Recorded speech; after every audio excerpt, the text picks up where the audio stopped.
जाए और वह इस समाज को, इस राष्ट्र को, इस प्रकृति को कुछ दे ना पाए तो उसका जीवन तो बिल्कुल व्यर्थ है, किसी काम का नहीं है। तो आज के इस टॉपिक में मैं आप सबको निवेदन करना चाह रहा हूं, तीर्थ का मतलब है जो हमें मुक्त कर दे। तीर्थ का मतलब है जो संसार के व्यसनों से हमें दूर कर दे।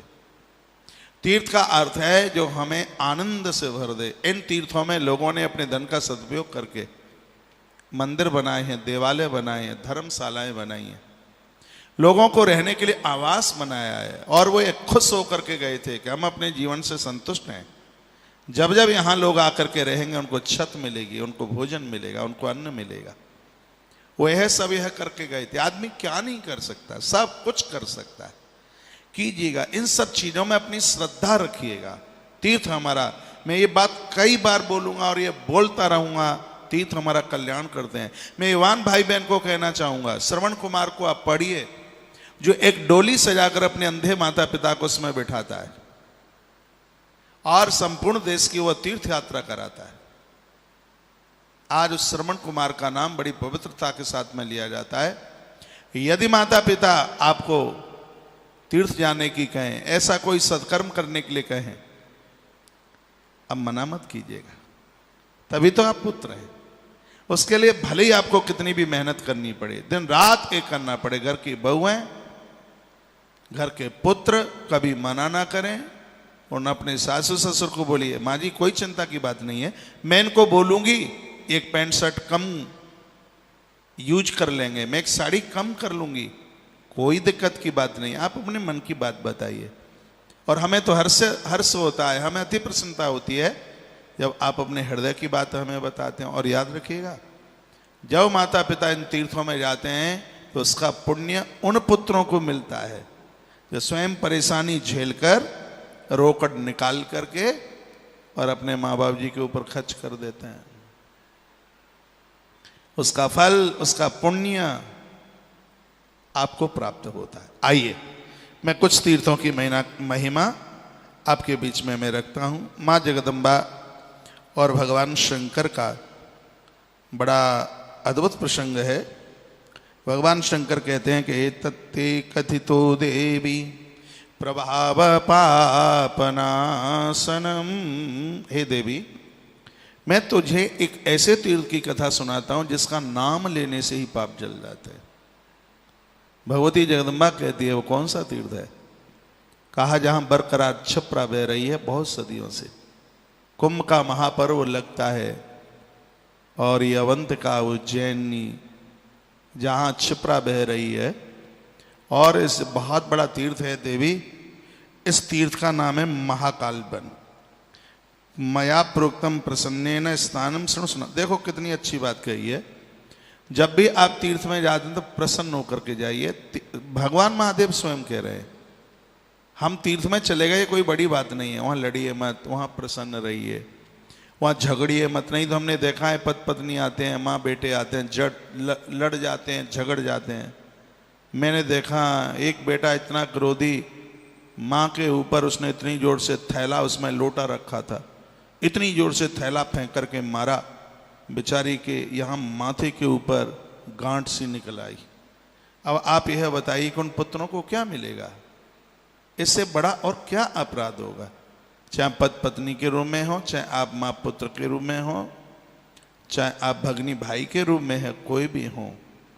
भगवान महादेव कहते हैं हे देवी, तीर्थ यात्रा का पुण्य फल उनको मिलता है जो मुस्कुराते हुए, आनंदोत्मग्न होते हुए, बिना चिंता के, और जब वो एक एक पाम रखते हैं तो उनको हजारों हजारों अश्वमेध यज्ञ करने का फल प्राप्त होता है। भगवान शंकर कहते हैं तीर्थों में पहुंचकर जो ज्यादा से ज्यादा उलाहना चले, बिना चरण पादुका के, बिना जूता चप्पलों के पैदल चले, तब उसका रखा गया एक एक पांव है उस सैकड़ों यज्ञों का उसको पुण्य देता है, फल देता है।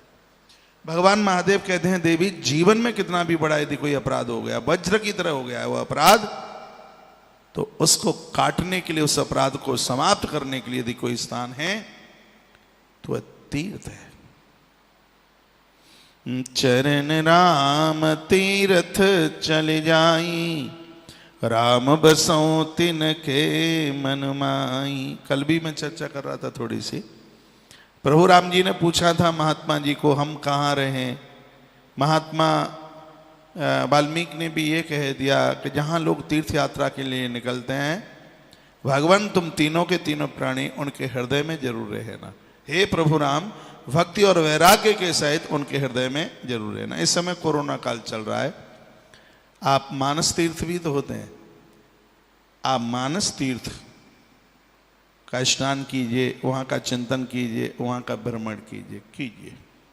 कोरोना काल में, कोविड-19 में लोगों की अध्यात्म ऊर्जा बहुत बढ़ रही है। मेरी रोज बात होती है आपसे, आप मुझे बताते हैं हम ये कर रहे हैं, यह कर रहे हैं, ये कर रहे हैं, ये कर रहे हैं, ये कर रहे हैं, आप ही बताते हैं। तो अति प्रसन्नता की यह बात है। भगवान महादेव क्या कह रहे हैं, मया प्रोक्तम प्रसन्नेन स्थानम शृणु सनातनम महाकाल वनम रम्यम स्वर्गात सुकरम परम। हे देवी, धरती पर स्वयं स्वर्ग का आनंद ही इस धरती पर महाकाल वन के रूप में चल के आ गया। मैं ऐसे तीर्थ की तुमसे चर्चा करता हूं देवी, इस धरती पर जिस तीर्थ को महाकाल वन के नाम से जानते हैं, बहुत ध्यान से सुन लीजिएगा इस बात को, आप पहली बार सुनेंगे मुझे पता है, और जिसके वक्ता स्वयं भगवान शंकर हो तो वो बात अद्भुत है, और श्रोता के रूप में स्वयं मां भगवती पार्वती हो तो कितनी जबरदस्त बात हो सकती है। भगवान भोलेनाथ कहते हैं, देवी महाकाल वनम रम्यम स्वर्गात सुकरम परम। स्वर्ग से भी ज्यादा सुख है महाकाल वन में। ये वही महाकाल है जहां छिपरा के किनारे आज भी भगवान महाकालेश्वर बैठे हैं, और दुनिया का, संपूर्ण दुनिया का, मैं पूरी दुनिया की बात कर रहा हूं। क्या बात कर रहा हूं, जहां 84 महादेव स्वयंभू है, और स्कंद पुराण में उज्जैन के 84 महादेव का वर्णन है, और जगह मंदिर बनाए गए होंगे, लेकिन यहां पर स्वयंभू है। बहुत बड़ी बात है। 84 महादेव महाकाल वन में, जिनका इतिहास ग्रंथ में मिलता है, ये बनावटी बातें नहीं है। स्कंद पुराणांतर्गत अवंतिका धाम के महाकाल वन के 84 महादेवों का वर्णन किया है, और भगवान शंकर बड़े खुश होकर, ये मैं आपको इसलिए बोल रहा हूं, कभी आप उज्जैन महाकाल जाए, भस्म आरती के दर्शन करने को जाए, तो कभी ऐसा भी मौका मिले कि आप महाकाल वन के इन 84 महादेवों का आप दर्शन कर लें। आज के इस प्रवचन में मैं 84 महादेव की तो चर्चा आपसे नहीं कर पाऊंगा, एक महादेव की चर्चा मैं आपसे जरूर करूंगा। महाकाल के अलावा और भी ऐसे महादेव हैं महाकाल वन में, जिनके लिए भगवान शंकर खुद क्या कहते हैं। भगवान शंकर कहते हैं कि देव गंधर्व सिद्धैष सेव्यम वही मुक्ति कांक्षवी। देवता गंधर्व सिद्ध जितने भी हैं, वो अपने आनंद के लिए महाकाल वन में 84 शिवलिंग का दर्शन करने को आते हैं। अवंतिका उज्जैन में विनोदार्थम मया सिष्टम तत्प्रियार्थम को तो हालात। विधाता ब्रह्मा भी जब सृष्टि की रचना करते हैं, 84 महादेव की प्रदक्षिणा परिक्रमा करके जाते हैं। इतनी अनादिकाल से महिमा है। स्कंद पुराण में वर्णन है, तिलकम सर्वतीर्थानाम जम्बूदीपे मनोरमे इच्छकाम फलाप्नोक्ति नायासे न लभ्यते। पुराणाकार वर्णन करते हैं, मुक्तिकामी देव गंधर्व सिद्धगढ़ भी यहाँ निवास करते हैं। हे देवी, यहाँ इस स्थान का सृजन महाकाल वन का, हे देवी, हमने तुम्हारे आनंद के लिए भी किया है। तुम भी इस महाकाल वन में आनंद लेती हो। ये जम्बू द्वीप में संपूर्ण तीर्थों का तिलक है महाकाल वन। हम महाकाल भगवान के पुजारी हैं, इस बात हम इसलिए नहीं कह रहे हैं। ये धरती के जितने भी जो तीर्थ हैं, कोई तो भगवान की नाक है, कोई भगवान का मस्तिष्क है, कोई तीर्थ भगवान का हृदय है, कोई तीर्थ भगवान की भुजा है, कोई तीर्थ भगवान के चरण हैं, कोई तीर्थ भगवान का मस्तिष्क है, जैसे बद्रीनाथ भगवान का मस्तिष्क है, गया जी भगवान के चरण है, नैमिष भगवान का हृदय है। उसी प्रकार से महाकाल वन ये भगवान का तिलक है, तिलक। आप समझ पा रहे हैं जो यहां से जो बोला जा रहा है? आ रही होगी बात समझ में? लिखा है तिलकम सर्व तीर्थानाम जम्बू द्वीपे मनोरमे। ये धरती के जितने भी तीर्थ हैं ना, महाकाल वन इन तीर्थों का तिलक है। संपूर्ण तीर्थ जैसे प्रयाग में जाते हैं, वैसे वह भी महाकाल वन में बने हुए 84 शिवलिंग का दर्शन करने को आते हैं। उनके लिए यहां बोला गया है कि जरा रोग भयरहीनम सर्व व्याधि विवर्जितनम सक्रा अग्नि अमरक्षोम बुभायो सोमेश सेविताम। संपूर्ण प्रकार की बीमारियां, जरा, बुढ़ापा, सर्व व्याधि जहां समाप्त होती है, ऐसे महाकाल वन में सक्र यानी इंद्र, अग्नि, स्वयं वायु देवता, चंद्रमा, ये सब देवता महाकाल वन में चल करके आते हैं। यह इसकी महिमा है। भगवान शंकर कहते हैं देवता यहां विश्राम करने को आते हैं। स्वर्गे प्रमुदिता देवा तेप कांचंत सर्वदाहा। हमेशा हमेशा से यह देवता महाकाल वन में विश्राम करने को आते हैं। महिमा इस जगह की। असंख्य फलम त्यक्षया चया गतिशः येन संवेश तथा वान्य चिंता स्थिर निर्वाभवी क्षेत्रस्य च गुणान वक्तुम देव दानव मानवई न शक्यते प्रयत्ना च स्वयं यस्त्रस्तो यम। भगवान कहते हैं कि महाकाल वन की महिमा स्वयं शेष और शारदा भी अपने मुखारविंद से नहीं कर सकते। यत किंचित शुभम कर्मम कृत्यम मानुष कर्मणा। बहुत ध्यान से सुन लीजिएगा। व्यक्ति का जब अति शुभ कर्म होता है, बहुत ज्यादा शुभ कर्म होता है, तब वह लोग महाकाल वन की यात्रा कर पाते हैं। महाकाल वनम प्राप्य तत् सर्व भस्म सात भवेत। काशी महाकाल वन ये एक ऐसे तीर्थ हैं भगवान महादेव के, ये प्रलय में भी सुरक्षित रहते हैं। और इसमें बड़ी सुंदर सी बात कही गई है, यदि मनुष्य का कोई भी पाप कर्म बड़े से बड़ा पाप हो जाए, यदि वह महाकालेश्वर यात्रा महाकाल वन की तरफ जाता है, 84 महादेवों का दर्शन करता है, स्पष्ट लिखा है, उस व्यक्ति का कितने से कितना भी बड़ा अपराध क्यों न हो, तत्क्षण उसका अपराध भस्म हो जाता है। महाकाल वन के 84 महादेवों का इतना बड़ा प्रभाव है।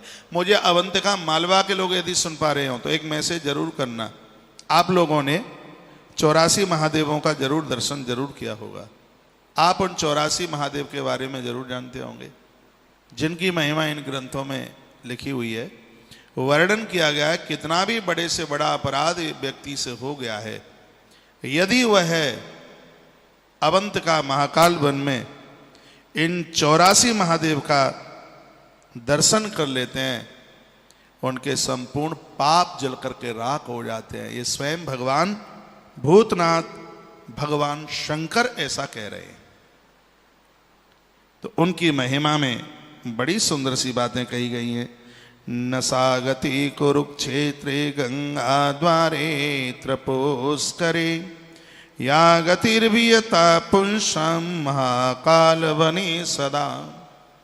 जो गति कुरुक्षेत्र में होती है, गंगा द्वार नाम है हरिद्वार का, जो गति हरिद्वार में होती है, पुष्कर में जीव की होती है, महाकाल वन में 84 महादेव का दर्शन करने से उस जीव को गति मिल जाती है, उसको मुक्ति मिल जाती है। भगवान महादेव ने कहा क्षेत्रस्यालोकने चित्तम जातमुत्कंठितम तबः त्वया सार्धम समागत्या महाकाल वने सुवे। कहा ये बात सुनकर के कोई विस्मृत मत होना, यहाँ आने के लिए जो भी कोई उत्कंठित हो गए हैं, हे देवी मैं तुम्हारे सहित वहां पहुंचकर महाकाल वन में किसी न किसी रूप से उस भक्त को दर्शन जरूर देता हूं, ये भगवान शंकर कहते हैं। किसी न किसी प्रकार से महाकाल वन, आज उसको अवंतिका उज्जैन बोलते हैं, प्राचीन नाम इसका महाकाल वन ही है पूरे क्षेत्र का।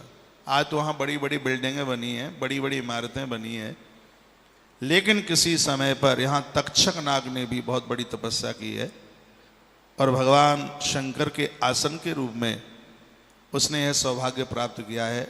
बहुत बड़ा वन हुआ करता था, ये बहुत बड़ी तपोभूमि रही है।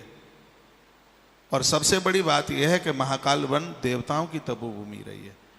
इंद्र ने यहां तप किया, चंद्रमा ने यहां तप किया, अग्नि देवता ने यहां तप किया, स्वयं धर्मराज ने यहां तप किया है।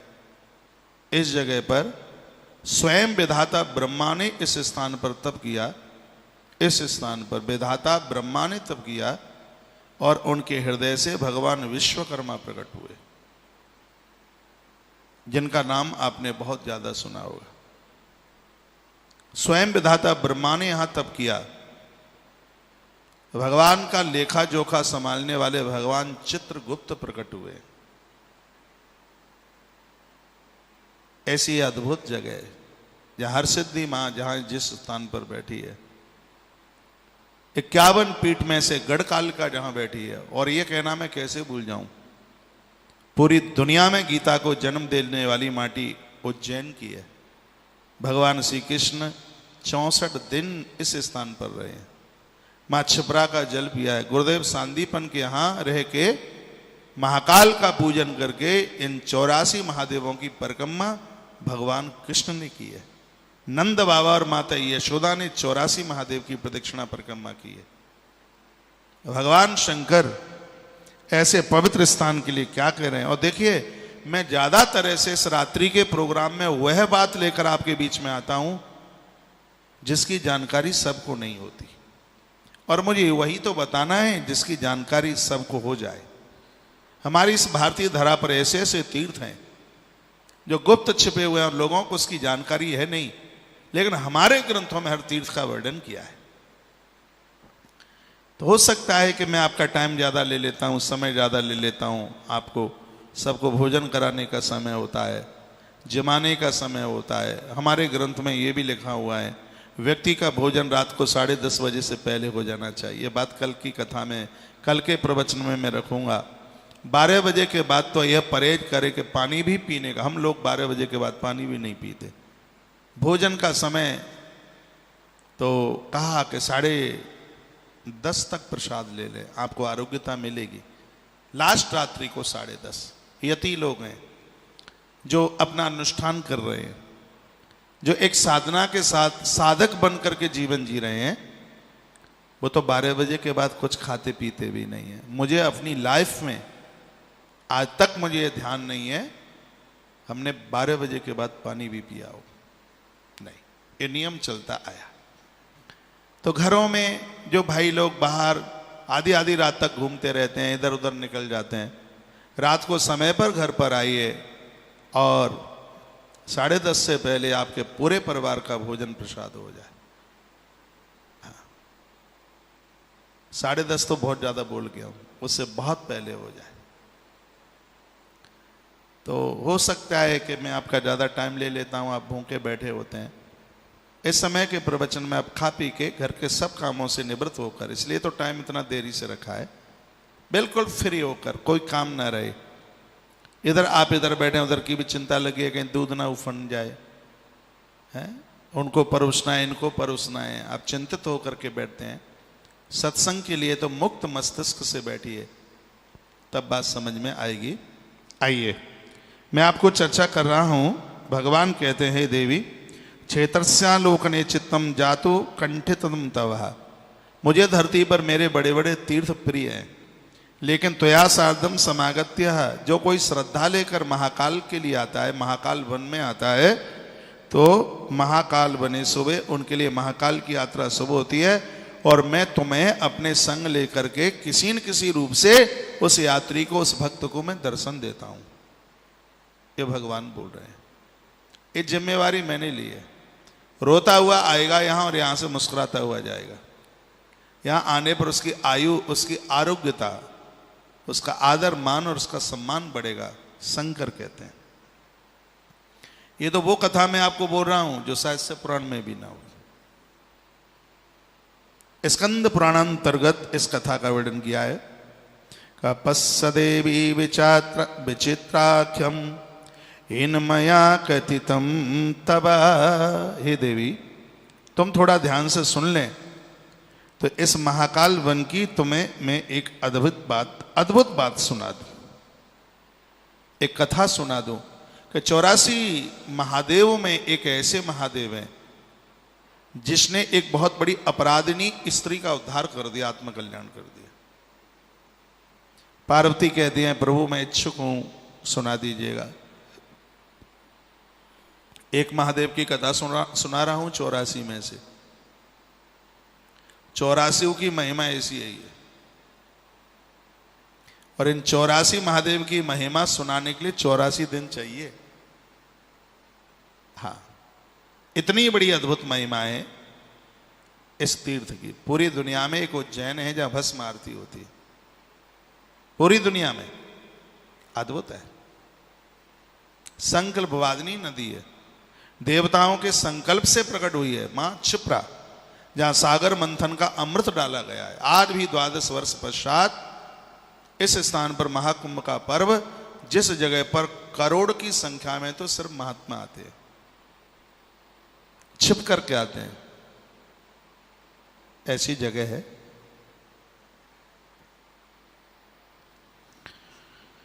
तो ये कथा भगवान भोलेनाथ कहते हैं पिंगला, क्या कहा कि कथा शृणु प्रियत्नेन पिंगलेश्वर संभवाम यस्या श्रवणम मात्रेण कृतकृत्यो नरो भवेत्।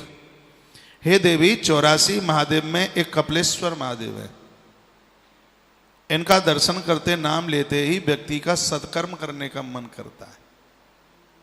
इतनी बड़ी इनकी महिमा है। और इनकी दहली पर लोग कैसे मुक्त हो गए हैं, देवी वह सुन लीजिएगा। का पिंगला कन्यका देवी कान कुब्जे बभूवहा सुशीला च सुवेचा सा सौंदर्येणात निर्मिता।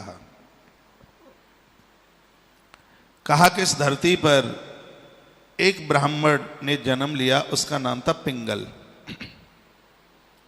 बड़ा धर्मात्मा था, बड़ा पुण्यात्मा था। तीनों कालों में संध्या करता था। भगवान की पूजा किए बिना ये ब्राह्मण जल भी नहीं पीता।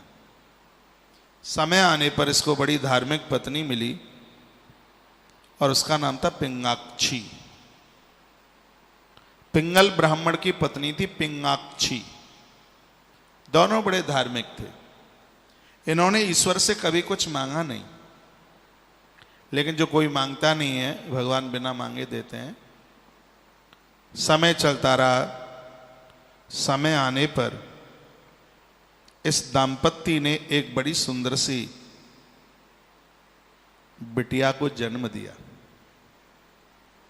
कानिकुब्ज नाम का यह गोत्र का यह ब्राह्मण था।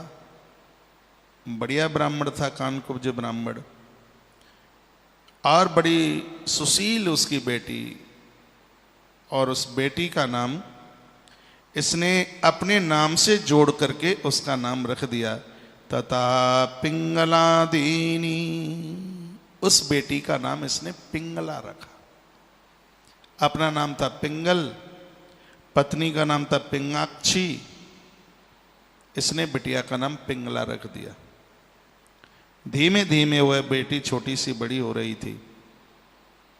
और भगवान ऐसा किसी के साथ ना करे। एक समय की बात थी, पिंगला की मां का स्वर्गवास हो गया। इधर बिटिया विवाह के लायक हो रही थी और उसकी मृत्यु हो गई। मां के बिना बच्चों का लालन पालन बड़ा मुश्किल हो जाता है, बड़ा दुस्तर हो जाता है, बहुत दिक्कत होती है।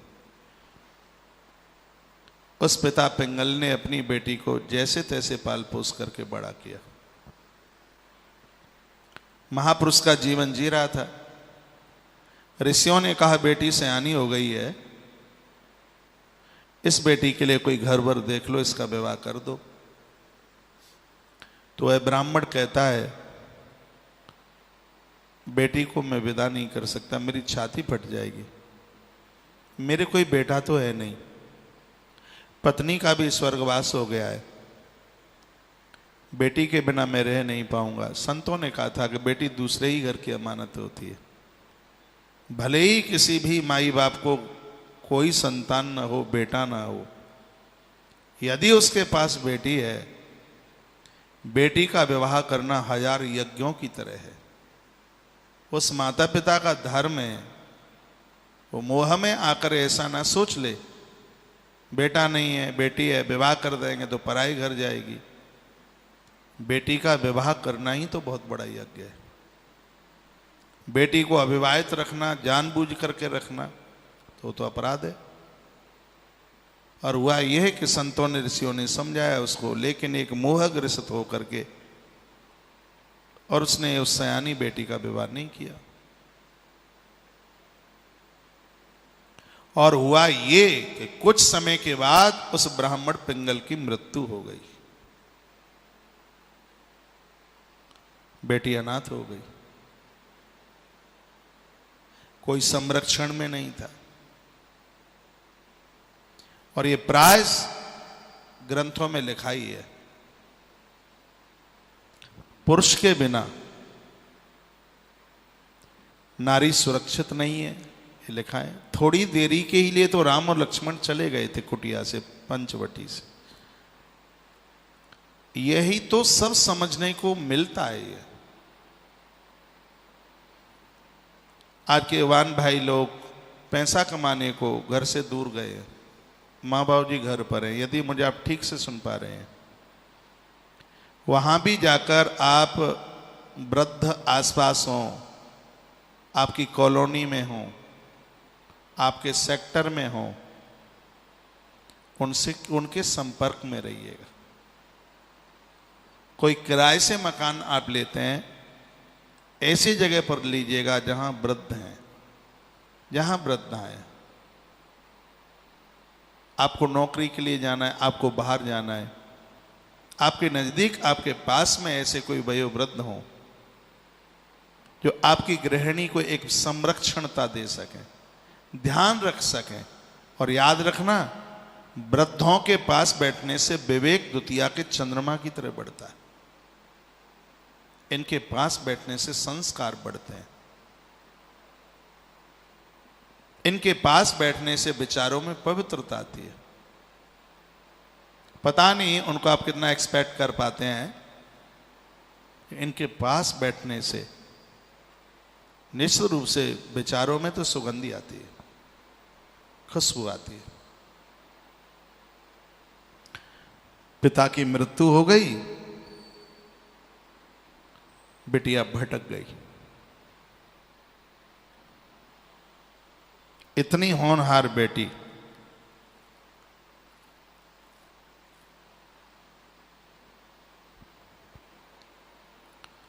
इधर उधर भटक गई।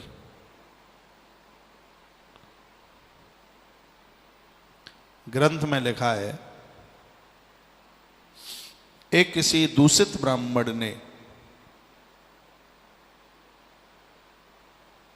इसका वर्णन किया, जो ठीक नहीं था, जो शास्त्रोक्त पद्धति से नहीं था।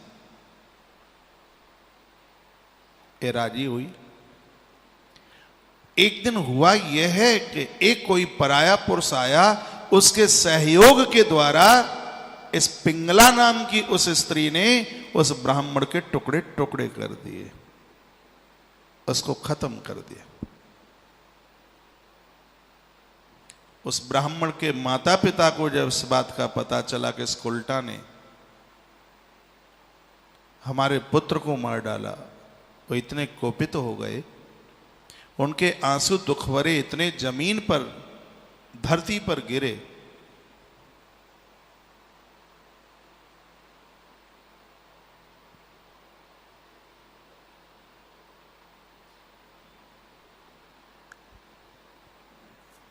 ये चर्चा जो मैं आपको सुना रहा हूं, ये पूर्व जन्म की एक कथा है। वो धर्म देवता आकर के प्रकट हुए थे, ये रो रही थी, चीख रही थी। धर्म देवता को कहती है कि मैं इतनी दिक्कत में हूं, मेरे माता पिता समाप्त हो गए, ये सब ऐसे कैसे हो गया? धर्म देवता ने कहा, पूर्व जन्म में तुमने ऐसा किया, पूर्व जन्म में तुमने एक ब्राह्मण की हत्या की, उसके माता पिता ने तुम्हें श्राप दिया। आज हम अपने बच्चों के लिए, अपने बच्चे के लिए रुदन कर रहे हैं। हमारा श्राप है, तू पति से बीन होगी, माता पिता तुझे छोड़ करके चले जाएंगे, तू डकराएगी उस वन में। ये हमारा अभिशाप है तेरे लिए। ये स्वयं धर्म देवता ने ये प्रकट होकर के ये बात कही। जब वो पिता के बीन रुदन कर रही थी, रो रही थी, चीख रही थी, भूख से त्रसित थी, पत्ते भी खाने के लिए नसीब में नहीं थे, एक नदी के किनारे बेहोश पड़ी, उस समय धर्मदेव आके प्रकट हो गए। धर्म देवता ने इसको ये पूरी बात बताई, इसका रोम रोम कांपने लगा। कहा, उस ब्राह्मण के माता पिता ने तुझे श्राप दिया और उसका ये परिणाम है, तेरे माता पिता की मृत्यु हुई, तुझे श्राप था कि तू पति विहीन, क्योंकि पूर्व में तूने उसको मारा, ब्राह्मण को मारा, इसलिए तुझे पति नहीं मिला। तो इसने ये जवाब दिया कि पहले जन्म में मेरे पास आचरण नहीं था, मैं चरित्र से गिरी हुई थी। तो आप मुझे ये बताएं, मुझे आपका दर्शन कैसे हो रहा है? इतने बड़े तपस्वी पिता के घर में मेरा जन्म कैसे हो गया? तो धर्म देवता ने कहा कि उस ब्राह्मण को मारने के तत्पश्चात उसके पास बहुत बड़ा धन था, बहुत बड़ा पैसा था, और एकाएक तेरा मन बेटी ऐसा बदला कि जितना भी वो पैसा था वह तूने गरीबों की सेवा में बांट दिया, उससे तूने एक देवालय का निर्माण करा दिया, और समय आने पर तेरी मृत्यु हो गई। आज महात्मा पिंगल के यहां पर तेरा जन्म हुआ है। बेटी, एक प्रारब्ध की बात होती है, बिना प्रारब्ध के तो जीवन में कोई दुख आता नहीं है। वो रो पड़ी, धर्म देवता के चरणों में गिड़गिड़ाने लगी और कहने लगी कि मेरा उद्धार कैसे होगा, मेरा कल्याण कैसा होगा, कैसे होगा? तब धर्मदेव ने कहा, देवी तुम यहां से महाकाल बन जाइए और 84 महादेव हैं वहां, उनकी प्रदक्षिणा कीजिए, उनकी परिक्रमा कीजिए, वही तुम्हारा कल्याण करेंगे। वही पिंगला उज्जैन अवंतिका महाकाल वन में आई है, क्षिप्रा में रोज स्नान करती है, और इसने परिक्रमा लगाना शुरू किया। एक दिन की बात थी, और जब इसकी परिक्रमा पूरी हुई तो जो 84वें जो महादेव थे उनकी पिंडी से लिपट करके ये इतना रोई है, इतना रोई, आंखें आंसू बंद नहीं हुए। भगवान शंकर इतने द्रवीभूत हो गए, जो 84वां महादेव है पिंडी में से भगवान शंकर प्रकट हो गए, इसके सिर के ऊपर दोनों हाथ रखे, देखते देखते इसका पूरा का पूरा शरीर 84वें महादेव की पिंडी में विलीन हो गया, समर्पित हो गया। यहां ग्रंथ में लिखा है 84वें नंबर के महादेव को आज भी कपिलेश्वर के पिंगलेश्वर के नाम से जाना जाता है। इसका नाम पिंगला था और ये उस पिंडी में समर्पित हो गई। आज भी उस पिंडी को पिंगलेश्वर महादेव के नाम से जाना जाता है। 84 महादेव का ऐसा इतिहास है। ये मैं आप लोगों के बीच में इतनी सी बात मैंने इसलिए रखी, आज के युवान बच्चे नहीं मानते हैं, बहुएं नहीं मानती, स्वभाव बड़ा कर्कश है, वो कहते हैं सब ढोंग है, ड्रामा है, ये सब नौटंकी है, और पता नहीं क्या क्या बोल देते हैं। सत्य यही है, शब्द कहीं से जन्म नहीं लेता, शब्द एक जगह से आता है और एक जगह जाकर के विलीन होता है शब्द। कृष्ण जो बोले आज जीवंत है, आज जिंदा है। आज जो बोला जा रहा है वो सदैव जीवंत रहेगा। यहां से जो शब्दों से बोला जा रहा है, कहीं न कहीं ये शब्द टकरा करके किसी न किसी का कल्याण करेगा। धर्मराज इंद्र ने जो शब्द कहे वो शब्द ऐसा टकराया कि पिंगला का उद्धार आत्म कल्याण हो गया। मैं युवान भाइयों को कहना चाहूँगा, माँ बाबूजी सत्कर्म के लिए, माता पिता कथा सुनने के लिए, तीर्थ यात्रा के लिए आप उनका सहयोग कीजिएगा, कभी रोकिएगा मत। तीर्थों के माध्यम से शांति मिलती है, समर्पण मिलता है, संतोष मिलता है। ये तीर्थों की महिमाएं। चरण राम तीर्थ चल जाई, राम बसों तिनके मन माही। भैया जिनको तीर्थ जाने का अभ्यास है, ईश्वरीय सत्ता तो वहां वास करती है। आज का प्रश्न यह है, तीर्थ करने से क्या होता है? तीर्थ करने से मुक्ति मिलती है, तीर्थ करने से भगवान का धाम मिलता है, तीर्थ करने से भगवान की गोद मिलती है, तीर्थ करने से इहलोक और परलोक हमारे दोनों के दोनों सुधरते हैं। तीर्थ नाम है तारने का, तीर्थ नाम है तैरने का। ये तीर्थ हमारे लिए उस जहाज की तरह है, जैसे जहाज हमें समुद्र से पार कर देता है, ये तीर्थ हमें भव सागर से पार कर देते हैं। महात्मा याज्ञवल्क्य ने अपनी स्मृति में तीर्थ को तारने वाला जहाज बताया।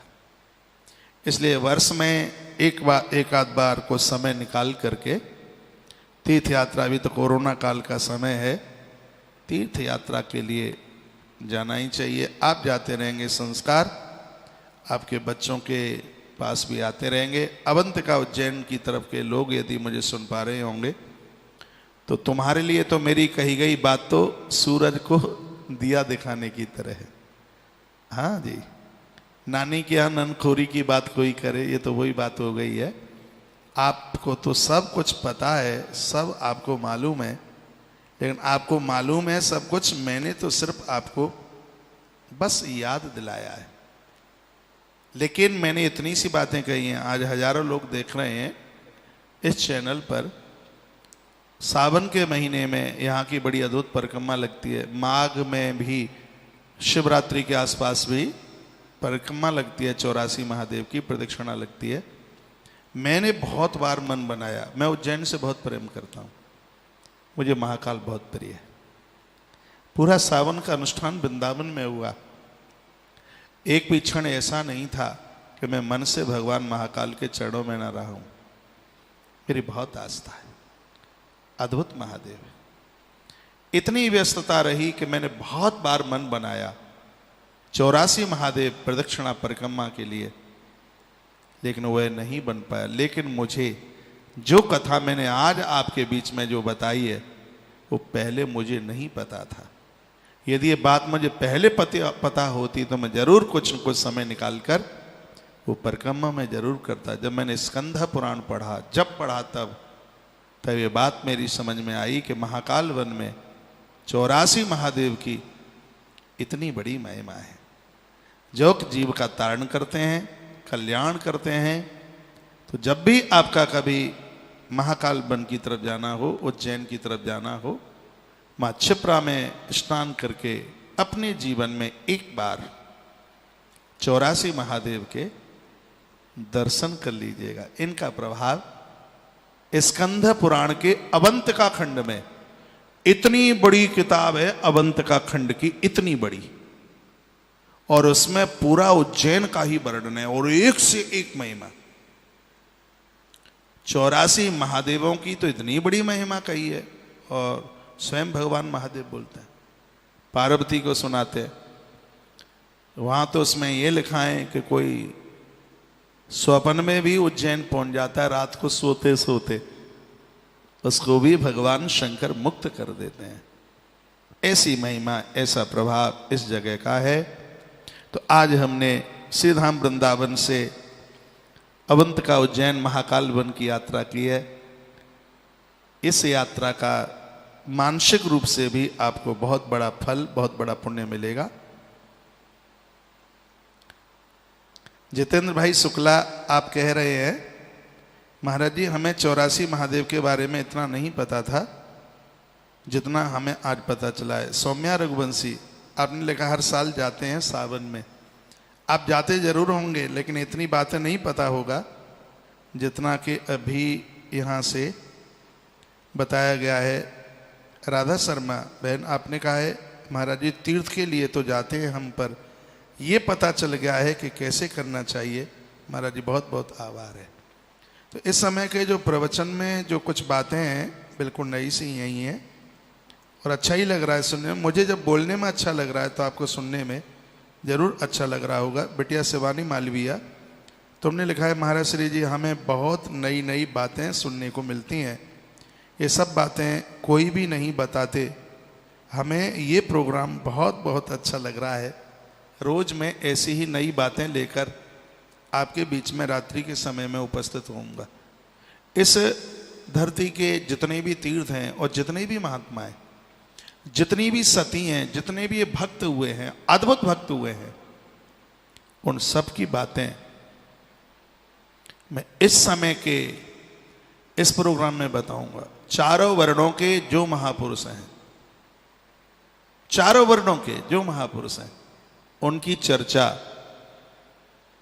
इस समय के प्रोग्राम में होगी। राजा भोज के बारे में आप सुनेंगे, विश्वकर्मा भगवान के बारे में आप सुनेंगे, रविदास के बारे में आप सुनेंगे, गुरु नानक देव के बारे में सुनेंगे, अग्रसेन जी महाराज के बारे में सुनेंगे आप। ये सब चर्चाएं इस रात्रिकालीन इस निशा काल के प्रोग्राम में ये आपको सुनने को ये प्राप्त होगा। अभी बहुत बज रहा है, पूरे दिन आप कथा सुनते हैं, अभी भी 11:30 बज जाता है, 11:15, 11:30, सोते सोते 12 बज जाता है। लेकिन जो चर्चा जो भगवान की कही जाती है वही शाश्वत है। और क्या भरोसा इस जिंदगी का साथ देती नहीं है किसी का। क्या पिछले वर्ष इन दिनों में जो लोग थे जो आज कोरोना की महामारी में चले गए, क्या उन्होंने ये सोचा था कि अगले वर्ष हम वो पितरपक्ष श्राद्ध पक्ष नहीं देख पाएंगे, और आज हमारे वह मध्य में नहीं है। इसलिए मैं सबको ये बार बार निवेदन करता हूं। आज भी कुछ लोग आए थे, भक्त लोग, उनके बीच में भी मैं कह रहा था वो लोग बड़े बुद्धिमान हैं कि इस वर्ष में अपने आप को सुरक्षित रखते हुए ज्यादा से ज्यादा अपना पुण्य कमाएं, अपने आप को परिवर्तित करें, अपने ऊपर खर्चे कम करें, बदलें अपने आप को,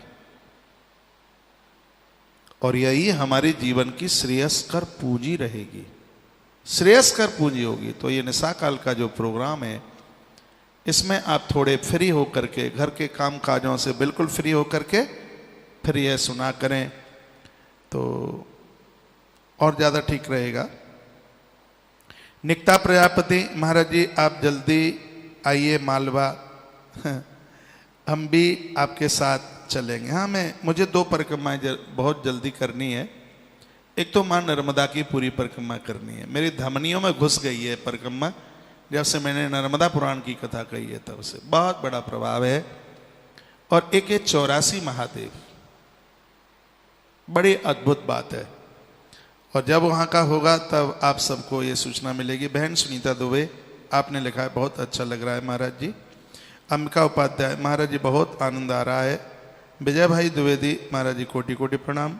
स्मिता तिवारी जय महाकाल।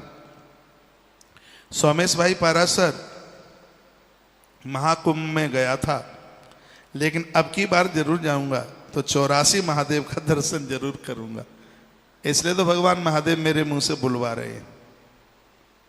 हेमराज सोनी रात्रि को आनंद आ जाता है। अब दिन के लिए अब गणेश पुराण की कथा छूटती है तो एक उसकी भी मर्यादा है कि हम ग्रंथ से बाहर ना भागे, तो ये सोचना पड़ता है। और इस समय तो मेरा मंच खुला है बिल्कुल, यहाँ तो मुझे बिल्कुल अपने मन की बात आपके बीच में रखनी है कि सदगुरुदेव भगवान की सत्य सनातन धर्म की धर्म की अधर्म का प्राणियों में विश्व का कल्याण, गौ माता की, भारत माता की, भारत भूमि की। नमः पार्वती पतये हर हर महादेव। जय जय श्री राम, जय जय श्री राम, जय जय श्री राधे श्याम। ओम भद्रं कर्णेभिः शृणुयाम देवा भद्रं पश्येमाक्षभिजत्राः स्थिरैरङ्गैस्त्वागुं सस्तनूभिर्वशेमहि देवहितं यदायुः। ओम शांति शांति शांति। अनादि और अनंत जिनकी सत्ता इस सृष्टि में व्याप्त है, वही ब्रह्मा बनकर सृजन, नारायण बनकर पालन और शिव बनकर उद्धारक हैं। उन्हीं के नाम से विविध तीर्थ इस धरा पर महापुरुष संतों के द्वारा जो प्रकट हुए हैं। महापुरुषों ने साधना की, तप किया और भगवान ने उनको दर्शन दिया, कृतार्थ किया। और जहाँ जहाँ देव जहाँ प्रकट हुए हैं, महापुरुषों ने जहाँ तप किया है, उस स्थान को आज हम तीर्थों के नाम से जानते हैं। इस समय तुलसी तपोवन यूट्यूब चैनल के माध्यम से आज की वार्ता को सुनने के लिए अपने अपने मोबाइल के ठीक सामने और यूट्यूब चैनल के माध्यम से इस बात को सुनने को आप अपने अपने स्थान पर बैठे हैं। सबसे पहले तो मैं आपके अंतर्यात्मा को वंदन प्रणाम करता हूँ। आपके अंतस में बैठे हुए उस प्रभु को प्रणाम करता हूँ जो भगवान अर्जुन के हैं। उन्हें मैं प्रणाम करता हूँ जिनको केवट ने पहचाना है। कहता है कहूँ तुम्हार मर्म में जाना, मैं तुम्हें जानता हूँ। जो ईश्वर को जानता है वही तो केवट है। और जो ईश्वर को जान लेता है फिर वो भगवान को हृदय की नौका में बैठाता है। तो ऐसे भगवान को हम वंदन प्रणाम करते हैं। माता सबरी ने जिसको पहचाना है उसे हम वंदन प्रणाम करते हैं। जहाँ बंदर और भालुओं ने भी उन्हें पहचान लिया। धिक्कार हम लोगों के लिए है, ये मानव उसे नहीं पहचान पाता, लेकिन कीड़े मकोड़े और यहाँ तक कि कीट पतंग, अरे वनवास की यात्रा में बिच्छू, सर्पधर, विषधर सांपों ने, बिच्छू, विषैले जीव जंतुओं ने उनको पहचान लिया और वह डंक मारना ही भूल गए। लेकिन इस मानव का क्या होगा जिस ईश्वर का खाता है, कभी उसको वंदन प्रणाम करने को कभी तैयार नहीं होता, उसका नाम लेने में उबासी आती है। पूज्य स्वामी विवेकानंद जी महाराज कहते थे कि मैं उस देव का भक्त हूँ, अज्ञानी लोग जिसको मनुष्य समझते हैं। वो अज्ञानियों की भाषा है, वो कहते थे अपने प्रवचन में। तो आइए ऐसे परमात्मा का हम और आप वंदन करते हैं, प्रणाम करते हैं। पत्ता तक हिलता नहीं, जिसकी कृपा के बिना पत्ता ना हिले फूल नहीं खिल सकता। अंबर आकाश धरती क्षितिज अवनी ये कुछ काम कर नहीं सकते। जैसे बिजली के जाने के बाद सब यंत्र अपने आप पड़े के पड़े रह जाते हैं, उस भगवती सत्ता के प्रभाव के बिना तो सब कुछ असंभव है, मृत है। और ये जीवंत उसी के ही द्वारा है। और आइए उसी ईश्वर को हम वंदन और प्रणाम करते हैं। और आज का यह विषय है तीर्थ क्यों किए जाते हैं, हम तीर्थों में क्यों जाते हैं। आज की युवान पीढ़ी प्रश्न कर सकती है तीर्थ क्यों जाते हैं, तीर्थों में क्या मिलता है। ये चर्चा आज के इस प्रोग्राम में है। स्वयं भगवान कहते हैं कि एतत्ते कथितो देवी प्रभाव पापनाशन। संपूर्ण धरती पर किया गया जो अपराध है तीर्थों में वो समाप्त होता है। चरण राम तीर्थ चल जाई, राम बसों तिनके मन माई। जिनके चरण तीर्थ यात्रा के लिए जाते हैं, भगवान भक्ति के सहित, वैराग्य के सहित उनके हृदय में वास करते हैं। तीर्थ का अर्थ है जो हमें तार दे। तीर्थ का अर्थ है जो हमें तार दे, हमें मुक्त कर दे, भवसागर से हमें पार कर दे, उसे तीर्थ कहते हैं। तीर्थ एक स्वच्छता का नाम है, तीर्थ एक पवित्रता का नाम है, तीर्थ एक आनंद का नाम है, तीर्थ एक भगवत स्तुति, भगवत स्मरण का नाम है। सच यह है कि तीर्थ भगवान के घर का नाम है। जैसे लोग अपने रिश्तेदारों के यहाँ जाते हैं, वहाँ उनको बड़ा अच्छा लगता है, सुकून लगता है, बढ़िया लगता है। उसी प्रकार से ये भक्त भी ईश्वर की देहली पर पहुँचता है तो उसको सुकून मिलता है, उसको बढ़िया लगता है। और मेरी भाषा में इसको समझा जाए तो मैं तो ये कहता हूँ तीर्थ एक वर्कशॉप है। जैसे गाड़ी खराब होती है तो उसको वर्कशॉप ले जाते हैं, कारीगर मिस्त्री लोग उसको ठीक कर देते हैं। जब वो गाड़ी ठीक हो जाती है फिर ड्राइवर या मालिक उसको अपने घर लेकर के आ जाता है। तो गृहस्थ में जब ये ज़्यादा बोर होते हैं और ये शरीर, ये मशीनरी दिक्कत दे रही है, कभी किसी ने अपमान कर दिया है, कभी किसी ने कुछ कह दिया है, तो दिमाग खराब होता है, क्रोध आता है। ऐसी स्थिति में व्यक्ति जन महापुरुषों से जुड़ते हुए, ऐसे महापुरुष जो तीर्थों में बसेरा किए हुए हैं। मैंने पूर्व में भी बोला है कि रूट करके यदि कहीं जाना भी है, अब तीर्थों में जाइए। तीर्थों की बड़ी अपरंपार महिमा है। तीर्थ में किया गया पाप तो वज्र की तरह होता ही है, लेकिन तीर्थ में किया गया सत्कर्म भी तो अक्षय होता है। वो ऐसा अक्षय होता है कि उसके पुण्य ही समाप्त नहीं होते। बस तीर्थ में पहुंचने के कुछ नियम हैं, वो मैं बस आपको निवेदन कर देता हूं और आगे बढ़ता हूं। यह कहता हुआ, तीर्थ में जब प्रवेश आप करें तो सबसे पहले वहां की धरा को वंदन कीजिए, वहां की माटी को अपने मस्तिष्क पर लगाइए। संतों की तपोभूमि है और वह माटी हमारा भाग्य बदलने वाली। और वैसे तो यह है, जब किसी तीर्थ में जाएं, पूरा परिवार तो जा नहीं सकता तीर्थ में।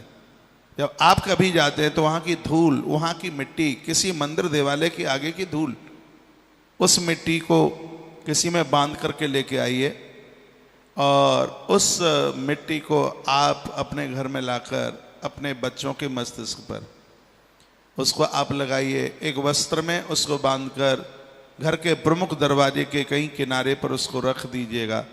आपके घर में जादू टोना टोटका और ऐसी उल्टी पुल्टी बातें अलाए बलाए, वो सब चीज़ें आपके घर में प्रवेश नहीं कर पाएंगी। तीर्थों की महिमा में और भी ये तमाम बातें कही गई हैं। तीर्थ निश्चित रूप से हमारे अपराधों का तो नाश करते ही है, हमारे भाग्य को बदल देते हैं, एक शांति को जन्म देते हैं, शांति प्रकट होती है। ये तीर्थ की महिमा है। वहाँ महापुरुष हैं, उन महापुरुषों का दर्शन स्पर्श करने से भाग्य बदलता है। पहले लोग वृद्ध होते थे, बहुत ध्यान से सुनिएगा, पहले लोग वृद्ध होते थे तो तीर्थों की तरफ जाते थे। मनु जी महाराज को देखिए, आज व्यक्ति बूढ़ा होता है तो घर में फंसता है। जवानी में तो कुछ कर नहीं पाते हैं, जब बूढ़े होते हैं तब इनको लगता है कि बच्चों को इंद्र का पद दे दें, इतना इन्हें दे दें कि इनको कमाने की जरूरत ना पड़े। मैं 16 आना आपके पक्ष में हूँ, मैं आपसे बड़ी प्रीति रखता हूँ, मैं वानप्रस्थ जनों का बड़ा ख्याल रखता हूँ। बच्चों के बीच में रहिए, सब ठीक है, बढ़िया है, आप उनकी हेल्प कीजिए, उनके मददगार बनिएगा। काम करने से कभी कोई बूढ़ा नहीं होता, लेकिन ये सब कुछ करते करते भगवत नाम उच्चारण, भगवदीय नाम, ऐसा कुछ आप जरूर करते रहिए। आज ही मैंने बोला है, नाम के साथ में ऐसा कोई काम, आपके आसपास कोई संस्थान है, कोई मंदिर है, वहाँ जाइए, देखिए, झाड़ू पोंछा आप करने को लायक है, उसमें कोई संकेत की बात नहीं है। मंदिरों के जाले अपने हाथों से निकालिए, गौशाला के जाले हम अपने हाथों से निकालते हैं। जब मेरी फेरी लगती है गौशाला में तो मैं एक डंडे में झाड़ू बांधता हुआ और फिर उसको घुमाता हूँ चारों तरफ। काम करने से कोई थकता है क्या? मुझे तो नहीं लगता। आप में ऐसे बहुत लोग हैं जो 20 सालों से, 50 सालों से जो भगवान का नाम ले रहे हैं, राम राम राम राम राम राम, और उनके ऐसे स्मरण में एक हर समय उनके मुख से राम तो निकलता ही है। 11,000 वर्ष तक भगवान इस धरा पर रहे हैं। राम ने जो अद्भुत काम किए हैं, उस मार्गदर्शन को भी तो हम ले, वह भी तो हम करें। आप ऋषियों को सुनिए, महापुरुषों को सुनिए, उन संतों को सुनिए जो दे करके गए हैं। धरती की पूजा इसलिए होती है कि धरती ने हमें वनस्पति दी है, वृक्ष दिए हैं, पेड़ दिए हैं, नदियों ने हमें जल दिया है, आकाश ने हमें शब्द दिया, इसलिए सब पूजते हैं, सब बंधनी है। कोई 60, 70, 80 साल जी करके जाए और वह इस समाज को, इस राष्ट्र को, इस प्रकृति को कुछ दे ना पाए, तो उसका जीवन तो बिल्कुल व्यर्थ है, किसी काम का नहीं है। तो आज के इस टॉपिक में मैं आप सबको निवेदन करना चाह रहा हूं, तीर्थ का मतलब है जो हमें मुक्त कर दे। तीर्थ का मतलब है जो संसार के व्यसनों से हमें दूर कर दे। तीर्थ का अर्थ है जो हमें आनंद से भर दे। इन तीर्थों में लोगों ने अपने धन का सदुपयोग करके मंदिर बनाए हैं, देवालय बनाए हैं, धर्मशालाएं बनाई हैं, लोगों को रहने के लिए आवास बनाया है, और वो एक खुश होकर के गए थे कि हम अपने जीवन से संतुष्ट हैं। जब जब यहाँ लोग आकर के रहेंगे, उनको छत मिलेगी, उनको भोजन मिलेगा, उनको अन्न मिलेगा।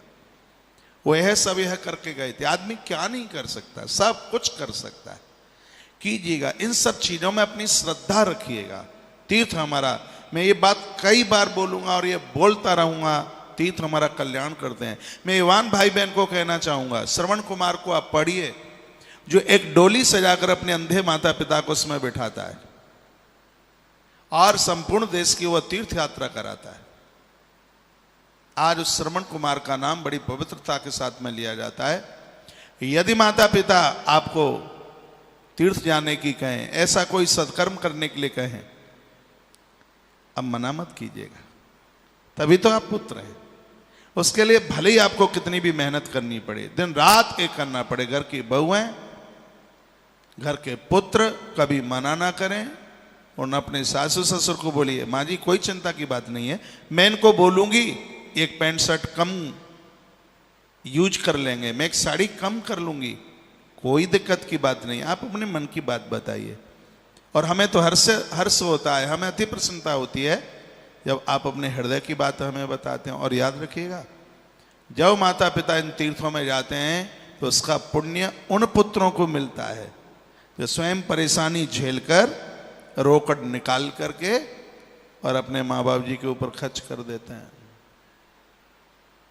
उसका फल, उसका पुण्य आपको प्राप्त होता है। आइए मैं कुछ तीर्थों की महिमा आपके बीच में मैं रखता हूं। माँ जगदम्बा और भगवान शंकर का बड़ा अद्भुत प्रसंग है।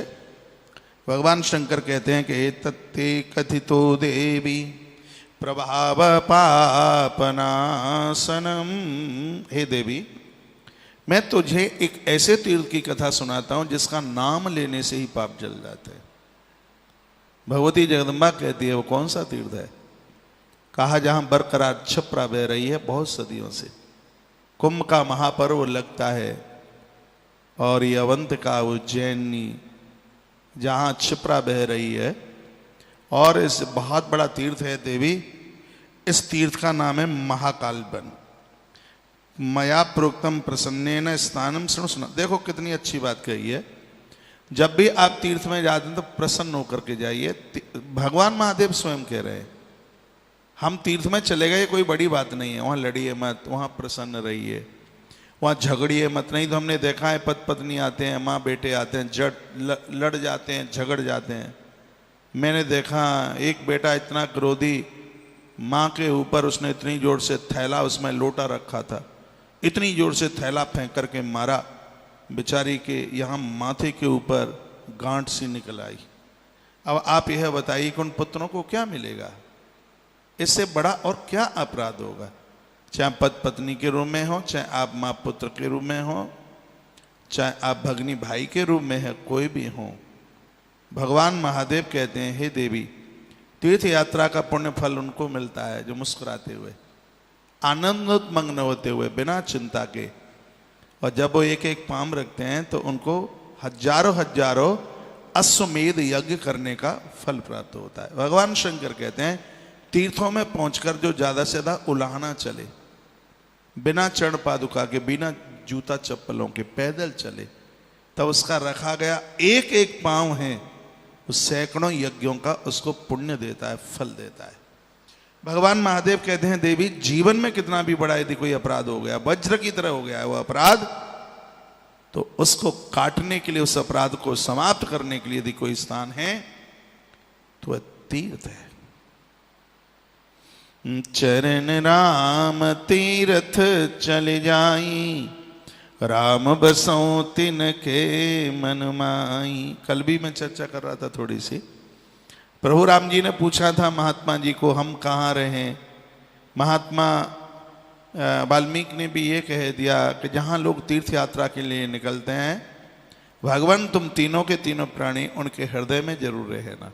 हे प्रभु राम, भक्ति और वैराग्य के सहित उनके हृदय में जरूर रहना। इस समय कोरोना काल चल रहा है, आप मानस तीर्थ भी तो होते हैं, आप मानस तीर्थ का स्नान कीजिए, वहाँ का चिंतन कीजिए, वहाँ का भ्रमण कीजिए। कोरोना काल में, कोविड-19 में लोगों की अध्यात्म ऊर्जा बहुत बढ़ रही है। मेरी रोज बात होती है आपसे, आप मुझे बताते हैं हम ये कर रहे हैं, यह कर रहे हैं, ये कर रहे हैं, ये कर रहे हैं, ये कर रहे हैं, आप ही बताते हैं। तो अति प्रसन्नता की यह बात है। भगवान महादेव क्या कह रहे हैं? मया प्रोक्तम प्रसन्नेन स्थानम शृणु सनातनम, महाकाल वनम रम्यम स्वर्गात् सुकरम परम। हे देवी, धरती पर स्वयं स्वर्ग का आनंद ही इस धरती पर महाकाल वन के रूप में चल के आ गया। मैं ऐसे तीर्थ की तुमसे चर्चा करता हूं देवी, इस धरती पर जिस तीर्थ को महाकाल वन के नाम से जानते, बहुत ध्यान से सुन लीजिएगा इस बात को, आप पहली बार सुनेंगे, मुझे पता है, और जिसके वक्ता स्वयं भगवान शंकर हो तो वो बात अद्भुत है, और श्रोता के रूप में स्वयं मां भगवती पार्वती हो तो कितनी जबरदस्त बात हो सकती है। भगवान भोलेनाथ कहते हैं, देवी महाकाल वनम रम्यम स्वर्गात सुकरम परम, स्वर्ग से भी ज्यादा सुख है महाकाल वन में। ये वही महाकाल है जहां छिपरा के किनारे आज भी भगवान महाकालेश्वर बैठे हैं, और दुनिया का, संपूर्ण दुनिया का, मैं पूरी दुनिया की बात कर रहा हूं। क्या बात कर रहा हूं? जहां 84 महादेव स्वयंभू हैं, और स्कंद पुराण में उज्जैन के 84 महादेव का वर्णन है, और जगह मंदिर बनाए गए होंगे, लेकिन यहां पर स्वयंभू है, बहुत बड़ी बात है। 84 महादेव महाकाल वन में, जिनका इतिहास ग्रंथ में मिलता है, ये बनावटी बातें नहीं है। स्कंद पुराणांतर्गत अवंतिका धाम के महाकाल वन के 84 महादेवों का वर्णन किया है, और भगवान शंकर बड़े खुश होकर, ये मैं आपको इसलिए बोल रहा हूं, कभी आप उज्जैन महाकाल जाए, भस्म आरती के दर्शन करने को जाए, तो कभी ऐसा भी मौका मिले कि आप महाकाल वन के इन 84 महादेवों का आप दर्शन कर लें। आज के इस प्रवचन में मैं 84 महादेव की तो चर्चा आपसे नहीं कर पाऊंगा, एक महादेव की चर्चा मैं आपसे जरूर करूंगा। महाकाल के अलावा और भी ऐसे महादेव हैं महाकाल वन में, जिनके लिए भगवान शंकर खुद क्या कहते हैं? भगवान शंकर कहते हैं कि देव गंधर्व सिद्धैष सेव्यम वही मुक्ति कांक्षवी।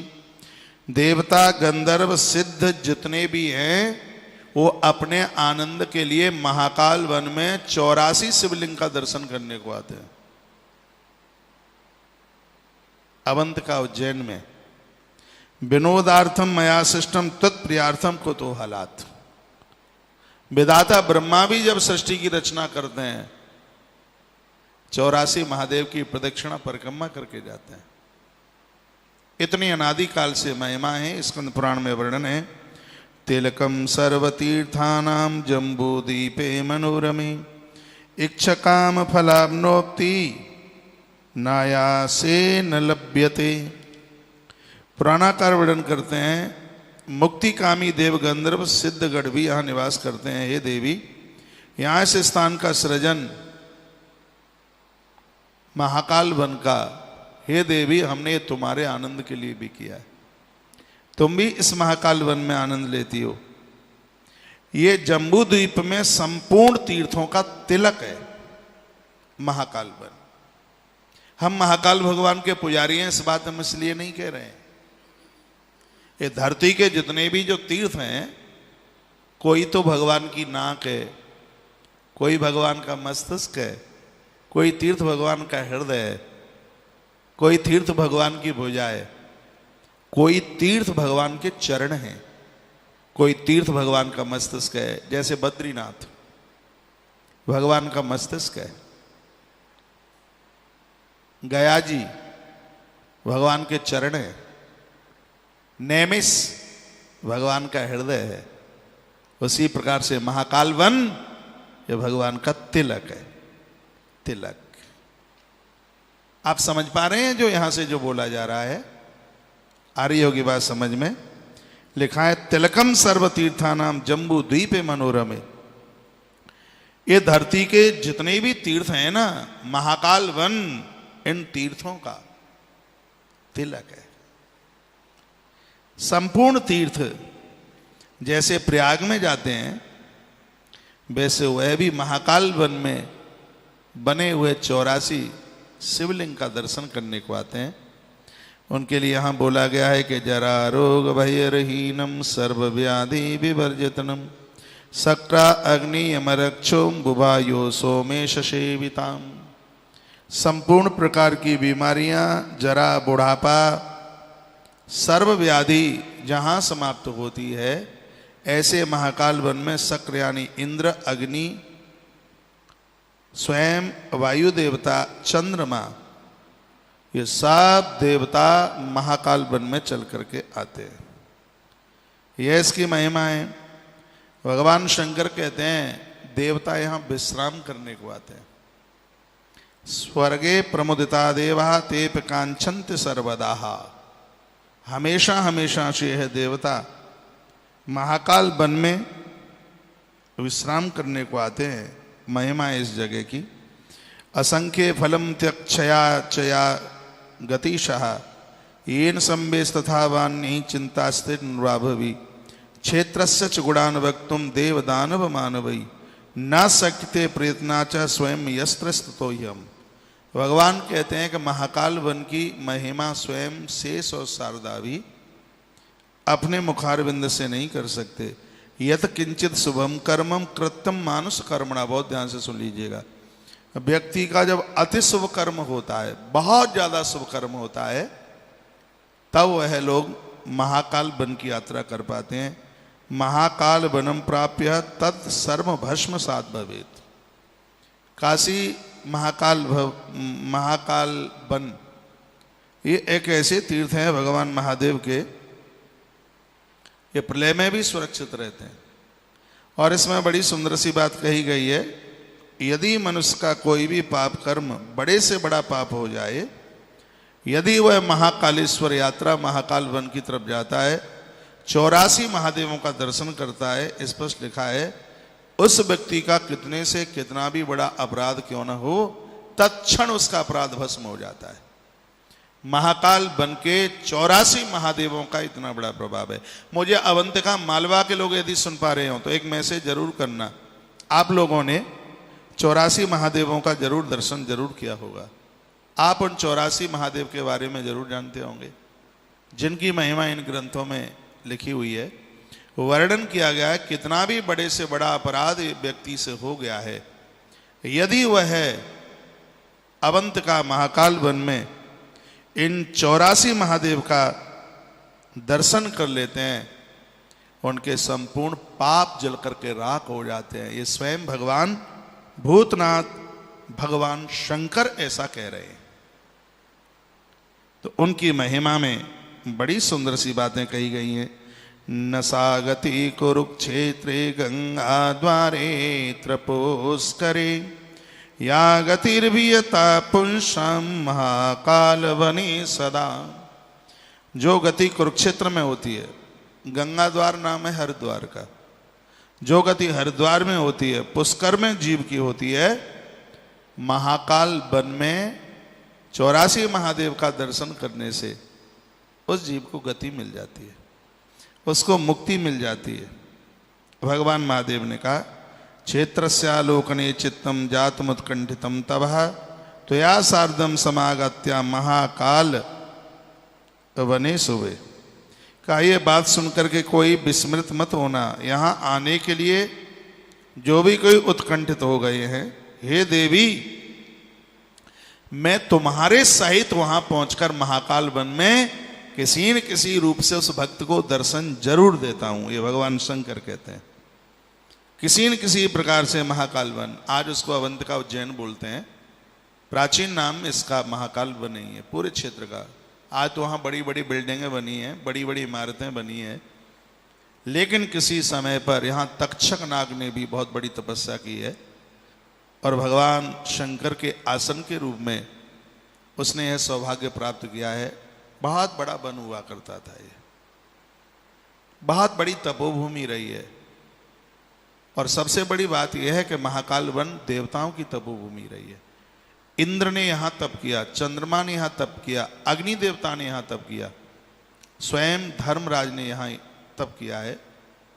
इस जगह पर स्वयं विधाता ब्रह्मा ने इस स्थान पर तप किया, इस स्थान पर विधाता ब्रह्मा ने तप किया और उनके हृदय से भगवान विश्वकर्मा प्रकट हुए। जिनका नाम आपने बहुत ज्यादा सुना होगा। स्वयं विधाता ब्रह्मा ने यहां तप किया। भगवान का लेखा जोखा संभालने वाले भगवान चित्रगुप्त प्रकट हुए। ऐसी अद्भुत जगह है जहां हर सिद्धि मां जहां जिस स्थान पर बैठी है, 51 पीठ में से गढ़काल का जहां बैठी है। और ये कहना मैं कैसे भूल जाऊं, पूरी दुनिया में गीता को जन्म देने वाली माटी उज्जैन की है। भगवान श्री कृष्ण 64 दिन इस स्थान पर रहे हैं। मां छिपरा का जल पिया है। गुरुदेव सांदीपन के यहां रह के महाकाल का पूजन करके इन 84 महादेवों की परिक्रमा भगवान कृष्ण ने की है। नंद बाबा और माता यशोदा ने 84 महादेव की प्रदक्षिणा परिक्रमा की है। भगवान शंकर ऐसे पवित्र स्थान के लिए क्या कह रहे हैं। और देखिए, मैं ज्यादातर ऐसे इस रात्रि के प्रोग्राम में वह बात लेकर आपके बीच में आता हूं जिसकी जानकारी सबको नहीं होती, और मुझे वही तो बताना है जिसकी जानकारी सबको हो जाए। हमारी इस भारतीय धरा पर ऐसे ऐसे तीर्थ हैं जो गुप्त छिपे हुए हैं और लोगों को उसकी जानकारी है नहीं, लेकिन हमारे ग्रंथों में हर तीर्थ का वर्णन किया है। तो हो सकता है कि मैं आपका टाइम ज़्यादा ले लेता हूँ, समय ज़्यादा ले लेता हूँ। आपको सबको भोजन कराने का समय होता है, जमाने का समय होता है। हमारे ग्रंथ में ये भी लिखा हुआ है, व्यक्ति का भोजन रात को 10:30 बजे से पहले हो जाना चाहिए। ये बात कल की कथा में, कल के प्रवचन में मैं रखूँगा। 12 बजे के बाद तो यह परहेज करे कि पानी भी पीने का, हम लोग 12 बजे के बाद पानी भी नहीं पीते। भोजन का समय तो कहा कि 10:30 तक प्रसाद ले लें, आपको आरोग्यता मिलेगी। लास्ट रात्रि को 10:30। यति लोग हैं जो अपना अनुष्ठान कर रहे हैं, जो एक साधना के साथ साधक बन करके जीवन जी रहे हैं, वो तो 12 बजे के बाद कुछ खाते पीते भी नहीं है। मुझे अपनी लाइफ में आज तक मुझे ये ध्यान नहीं है हमने 12 बजे के बाद पानी भी पिया हो, नहीं, ये नियम चलता आया। तो घरों में जो भाई लोग बाहर आधी आधी रात तक घूमते रहते हैं, इधर उधर निकल जाते हैं, रात को समय पर घर पर आइए और 10:30 से पहले आपके पूरे परिवार का भोजन प्रसाद हो जाए। 10:30 तो बहुत ज्यादा बोल गया हूं, उससे बहुत पहले हो जाए। तो हो सकता है कि मैं आपका ज़्यादा टाइम ले लेता हूँ, आप भूखे बैठे होते हैं। इस समय के प्रवचन में आप खा पी के घर के सब कामों से निवृत्त होकर, इसलिए तो टाइम इतना देरी से रखा है, बिल्कुल फ्री होकर, कोई काम ना रहे। इधर आप इधर बैठे, उधर की भी चिंता लगी है कहीं दूध ना उफन जाए, हैं, उनको परोसना है, इनको परोसना है, आप चिंतित होकर के बैठते हैं। सत्संग के लिए तो मुक्त मस्तिष्क से बैठिए, तब बात समझ में आएगी। आइए, मैं आपको चर्चा कर रहा हूं। भगवान कहते हैं, देवी क्षेत्रस्यालोकने चित्तम जातु कंठितम तवः। मुझे धरती पर मेरे बड़े बड़े तीर्थ प्रिय हैं, लेकिन त्वया सार्धम समागत्य, जो कोई श्रद्धा लेकर महाकाल के लिए आता है, महाकाल वन में आता है, तो महाकाल बने सुबह, उनके लिए महाकाल की यात्रा शुभ होती है। और मैं तुम्हें अपने संग लेकर के किसी न किसी रूप से उस यात्री को, उस भक्त को मैं दर्शन देता हूं। ये भगवान बोल रहे हैं, ये जिम्मेवारी मैंने ली है। रोता हुआ आएगा यहां और यहां से मुस्कुराता हुआ जाएगा। यहां आने पर उसकी आयु, उसकी आरोग्यता, उसका आदर मान और उसका सम्मान बढ़ेगा, शंकर कहते हैं। ये तो वो कथा मैं आपको बोल रहा हूं जो शायद से पुराण में भी ना हो। स्कंद पुराणांतर्गत इस कथा का वर्णन किया है। कपस्स देवी विचित्राख्यम हिनमया कथितम तबा। हे देवी, तुम थोड़ा ध्यान से सुन लें तो इस महाकाल वन की तुम्हें मैं एक अद्भुत बात सुना दूं, एक कथा सुना दूं कि 84 महादेव में एक ऐसे महादेव हैं जिसने एक बहुत बड़ी अपराधिनी स्त्री का उद्धार कर दिया, आत्मकल्याण कर दिया। पार्वती कहती हैं, प्रभु मैं इच्छुक हूं, सुना दीजिएगा। एक महादेव की कथा सुना रहा हूं 84 में से। 84 की महिमा ऐसी है। और इन 84 महादेव की महिमा सुनाने के लिए 84 दिन चाहिए। हाँ, इतनी बड़ी अद्भुत महिमा है इस तीर्थ की। पूरी दुनिया में एक उज्जैन है जहां भस्म आरती होती है, पूरी दुनिया में। अद्भुत है। संकल्प वादिनी नदी है, देवताओं के संकल्प से प्रकट हुई है। मां क्षिप्रा, जहां सागर मंथन का अमृत डाला गया है। आज भी 12 वर्ष पश्चात इस स्थान पर महाकुंभ का पर्व, जिस जगह पर करोड़ की संख्या में तो सिर्फ महात्मा आते हैं, छिप करके आते हैं, ऐसी जगह है।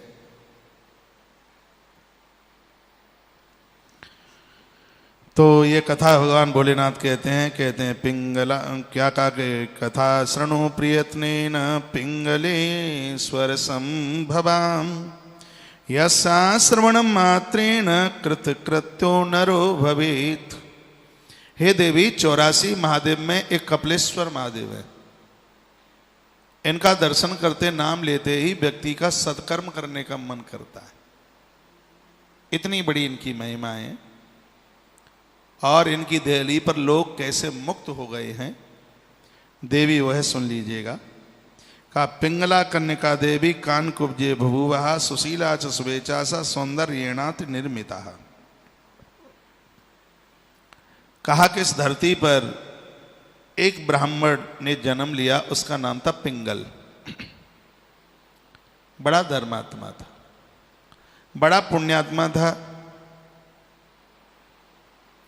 तीनों कालों में संध्या करता था।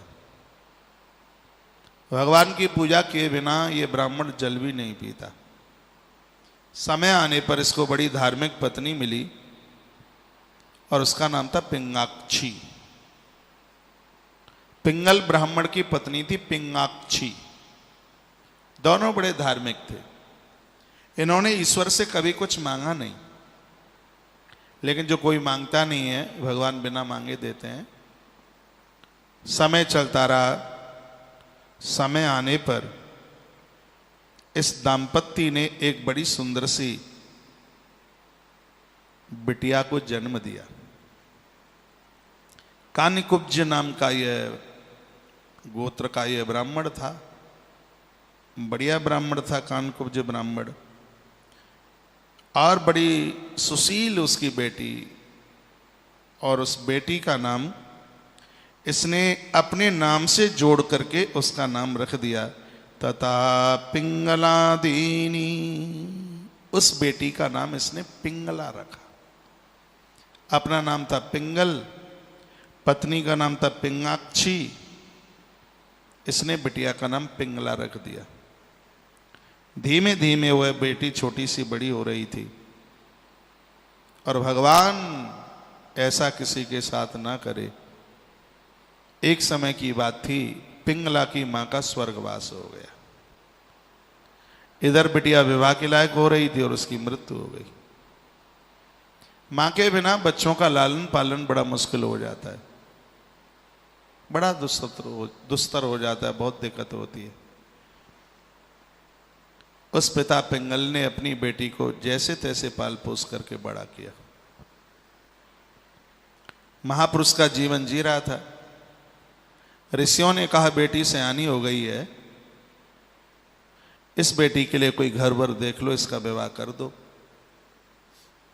तो वह ब्राह्मण कहता है बेटी को मैं विदा नहीं कर सकता, मेरी छाती फट जाएगी, मेरे कोई बेटा तो है नहीं, पत्नी का भी स्वर्गवास हो गया है, बेटी के बिना मैं रह नहीं पाऊंगा। संतों ने कहा था कि बेटी दूसरे ही घर की अमानत होती है। भले ही किसी भी माई बाप को कोई संतान ना हो, बेटा ना हो, यदि उसके पास बेटी है, बेटी का विवाह करना 1000 यज्ञों की तरह है। उस माता पिता का धर्म है। वो मोह में आकर ऐसा ना सोच ले बेटा नहीं है बेटी है, विवाह कर देंगे तो पराई घर जाएगी। बेटी का विवाह करना ही तो बहुत बड़ा यज्ञ है।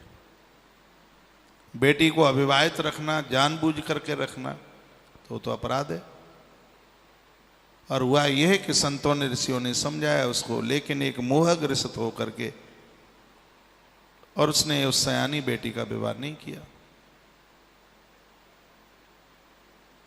और हुआ ये कि कुछ समय के बाद उस ब्राह्मण पिंगल की मृत्यु हो गई, बेटी अनाथ हो गई, कोई संरक्षण में नहीं था। और ये प्राय ग्रंथों में लिखा ही है, पुरुष के बिना नारी सुरक्षित नहीं है, ये लिखा है। थोड़ी देरी के ही लिए तो राम और लक्ष्मण चले गए थे कुटिया से, पंचवटी से। यही तो सब समझने को मिलता है। ये आज के जवान भाई लोग पैसा कमाने को घर से दूर गए, माँ बाप जी घर पर हैं, यदि मुझे आप ठीक से सुन पा रहे हैं, वहां भी जाकर आप वृद्ध आसपास हों, आपकी कॉलोनी में हों, आपके सेक्टर में हों, उनसे उनके संपर्क में रहिएगा। कोई किराए से मकान आप लेते हैं, ऐसी जगह पर लीजिएगा जहां वृद्ध हैं, जहां वृद्ध हैं। आपको नौकरी के लिए जाना है, आपको बाहर जाना है, आपके नजदीक आपके पास में ऐसे कोई वयोवृद्ध हो जो आपकी गृहिणी को एक संरक्षणता दे सकें, ध्यान रख सकें। और याद रखना, वृद्धों के पास बैठने से विवेक द्वितीया के चंद्रमा की तरह बढ़ता है। इनके पास बैठने से संस्कार बढ़ते हैं, इनके पास बैठने से विचारों में पवित्रता आती है। पता नहीं उनको आप कितना एक्सपेक्ट कर पाते हैं, इनके पास बैठने से निश्चित रूप से विचारों में तो सुगंधी आती है, खुशबू आती है। पिता की मृत्यु हो गई, बिटिया भटक गई। इतनी होनहार बेटी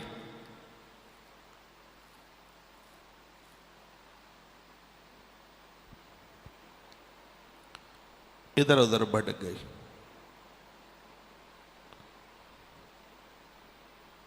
ग्रंथ में लिखा है, एक किसी दूषित ब्राह्मण ने इसका वर्णन किया, जो ठीक नहीं था, जो शास्त्रोक्त पद्धति से नहीं था। ये राजी हुई।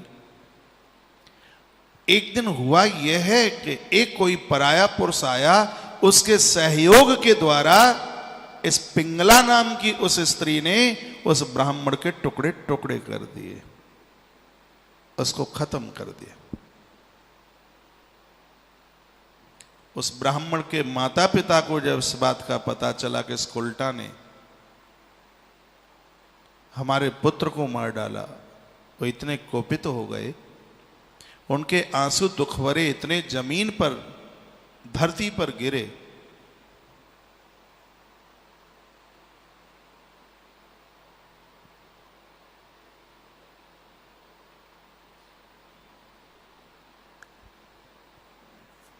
ये चर्चा जो मैं आपको सुना रहा हूं, ये पूर्व जन्म की ये कथा है। वो धर्म देवता आकर के प्रकट हुए थे, ये रो रही थी, चीख रही थी, धर्म देवता को कहती है कि मैं इतनी दिक्कत में हूं, मेरे माता पिता समाप्त हो गए, ये सब ऐसे कैसे हो गया। धर्म देवता ने कहा, पूर्व जन्म में तुमने ऐसा किया, पूर्व जन्म में तुमने एक ब्राह्मण की हत्या की, उसके माता पिता ने तुम्हें ये श्राप दिया। आज हम अपने बच्चों के लिए, अपने बच्चे के लिए रुदन कर रहे हैं। हमारा श्राप है, तू पति से बीन होगी, माता पिता तुझे छोड़ करके चले जाएंगे, तू डकराएगी उस वन में। ये हमारा अभिशाप है तेरे लिए। ये स्वयं धर्म देवता ने ये प्रकट होकर के ये बात कही। जब वो पिता के बीन रुदन कर रही थी, रो रही थी, चीख रही थी, भूख से त्रसित थी, पत्ते भी खाने के लिए नसीब में नहीं थे, एक नदी के किनारे बेहोश पड़ी, उस समय धर्मदेव आके प्रकट हो गए। धर्म देवता ने इसको ये पूरी बात बताई, इसका रोम रोम कांपने लगा। कहा उस ब्राह्मण के माता पिता ने तुझे श्राप दिया और उसका ये परिणाम है, तेरे माता पिता की मृत्यु हुई, तुझे श्राप था कि तू पति विहीन, क्योंकि पूर्व में तूने उसको मारा, ब्राह्मण को मारा, इसलिए तुझे पति नहीं मिला। तो इसने ये जवाब दिया कि पहले जन्म में मेरे पास आचरण नहीं था, मैं चरित्र से गिरी हुई थी। तो आप मुझे ये बताएं, मुझे आपका दर्शन कैसे हो रहा है? इतने बड़े तपस्वी पिता के घर में मेरा जन्म कैसे हो गया? तो धर्म देवता ने कहा कि उस ब्राह्मण को मारने के तत्पश्चात उसके पास बहुत बड़ा धन था, बहुत बड़ा पैसा था, और एकाएक तेरा मन बेटी ऐसा बदला कि जितना भी वो पैसा था वह तूने गरीबों की सेवा में बांट दिया, उससे तूने एक देवालय का निर्माण करा दिया, और समय आने पर तेरी मृत्यु हो गई। आज महात्मा पिंगल के यहां पर तेरा जन्म हुआ है। बेटी, एक प्रारब्ध की बात होती है, बिना प्रारब्ध के तो जीवन में कोई दुख आता नहीं है। वो रो पड़ी, धर्म देवता के चरणों में गिड़गिड़ाने लगी और कहने लगी कि मेरा उद्धार कैसे होगा, मेरा कल्याण कैसा होगा, कैसे होगा? तब धर्मदेव ने कहा, देवी तुम यहां से महाकाल बन जाइए और 84 महादेव हैं वहां, उनकी प्रदक्षिणा कीजिए, उनकी परिक्रमा कीजिए, वही तुम्हारा कल्याण करेंगे। वही पिंगला उज्जैन अवंतिका महाकाल वन में आई है, क्षिप्रा में रोज स्नान करती है, और इसने परिक्रमा लगाना शुरू किया। एक दिन की बात थी, और जब इसकी परिक्रमा पूरी हुई तो जो 84वें जो महादेव थे उनकी पिंडी से लिपट करके ये इतना रोई है, इतना रोई, आंखें आंसू बंद नहीं हुए। भगवान शंकर इतने द्रवीभूत हो गए, जो 84वां महादेव है पिंडी में से भगवान शंकर प्रकट हो गए, इसके सिर के ऊपर दोनों हाथ रखे, देखते देखते इसका पूरा का पूरा शरीर 84वें महादेव की पिंडी में विलीन हो गया, समर्पित हो गया। यहां ग्रंथ में लिखा है 84वें नंबर के महादेव को आज भी कपिलेश्वर के पिंगलेश्वर के नाम से जाना जाता है। इसका नाम पिंगला था और ये उस पिंडी में समर्पित हो गई। आज भी उस पिंडी को पिंगलेश्वर महादेव के नाम से जाना जाता है। 84 महादेव का ऐसा इतिहास है। ये मैं आप लोगों के बीच में इतनी सी बात मैंने इसलिए रखी, आज के युवान बच्चे नहीं मानते हैं,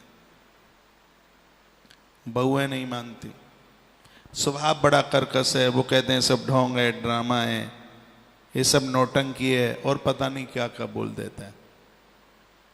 सत्य यही है, शब्द कहीं से जन्म नहीं लेता, शब्द एक जगह से आता है और एक जगह जाकर के विलीन होता है शब्द। कृष्ण जो बोले आज जीवंत है, आज जिंदा है। आज जो बोला जा रहा है वो सदैव जीवंत रहेगा। यहां से जो शब्दों से बोला जा रहा है, कहीं न कहीं ये शब्द टकरा करके किसी न किसी का कल्याण करेगा। धर्मराज इंद्र ने जो शब्द कहे वो शब्द ऐसा टकराया कि पिंगला का उद्धार आत्म कल्याण हो गया।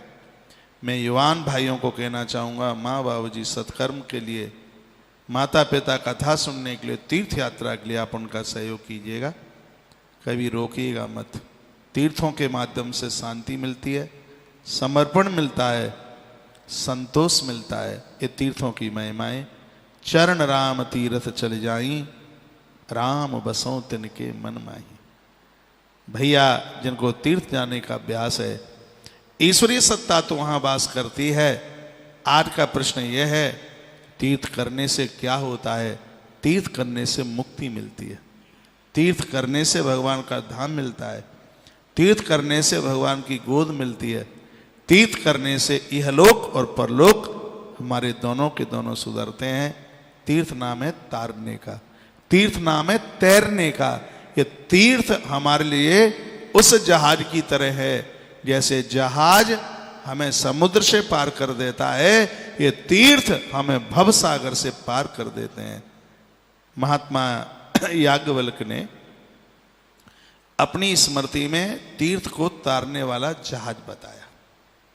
इसलिए वर्ष में एक आध बार को समय निकाल करके तीर्थ यात्रा, अभी तो कोरोना काल का समय है, तीर्थ यात्रा के लिए जाना ही चाहिए। आप जाते रहेंगे, संस्कार आपके बच्चों के पास भी आते रहेंगे। अवंतिका उज्जैन की तरफ के लोग यदि मुझे सुन पा रहे होंगे तो तुम्हारे लिए तो मेरी कही गई बात तो सूरज को दिया दिखाने की तरह है। हाँ जी, नानी के यहाँ ननखोरी की बात कोई करे, ये तो वही बात हो गई है।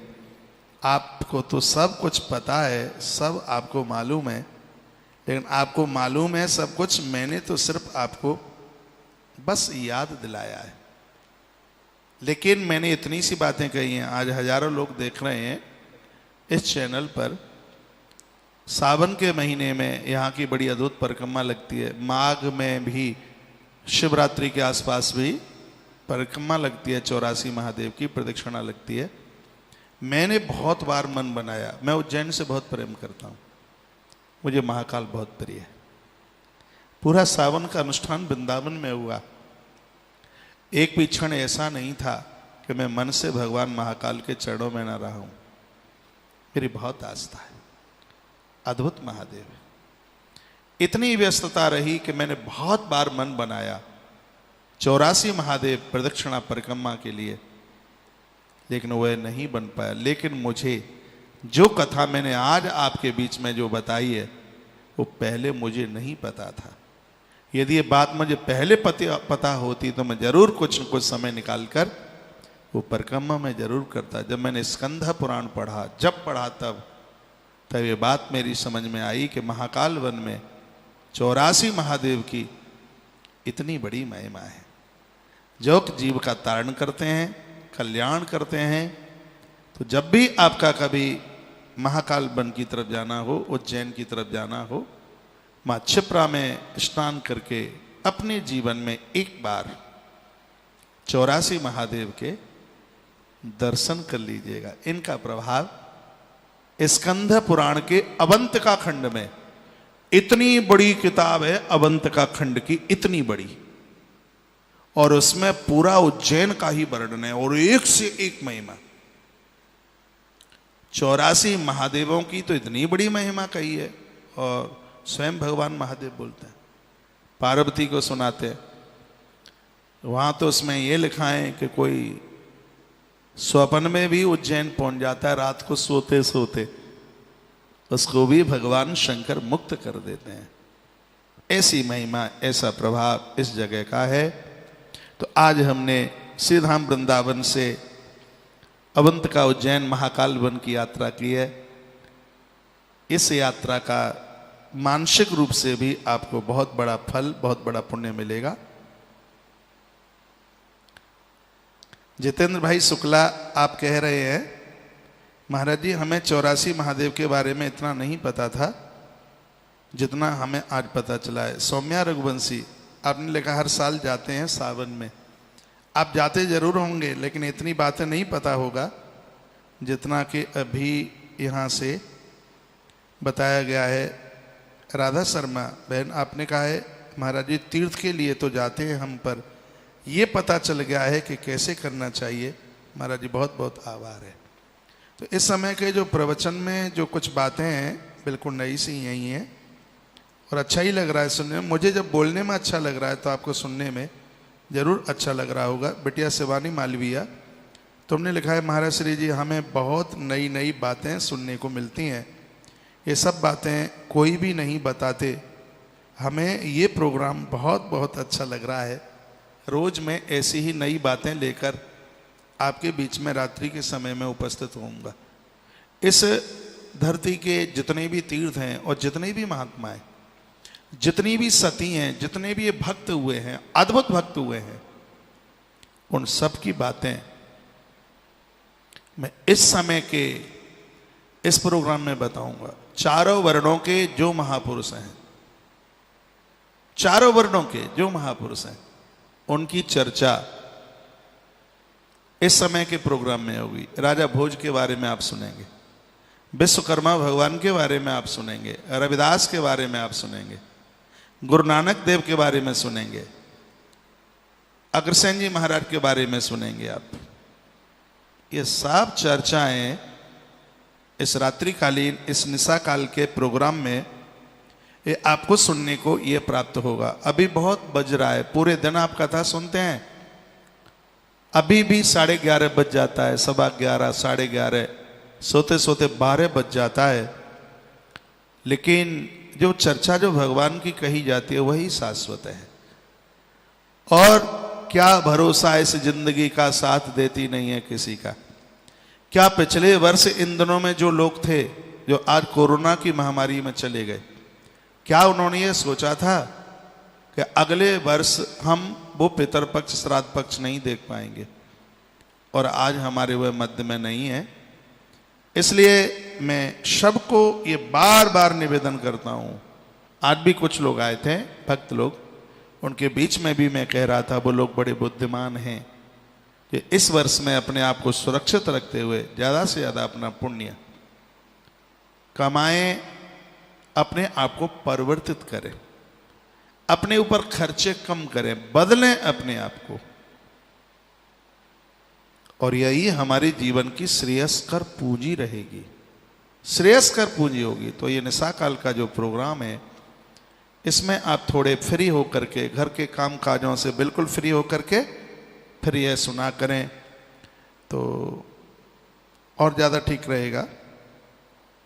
निकता प्रजापति महाराज जी, आप जल्दी आइए मालवा, हम भी आपके साथ चलेंगे। हाँ, मुझे 2 परिक्रमाएं बहुत जल्दी करनी है।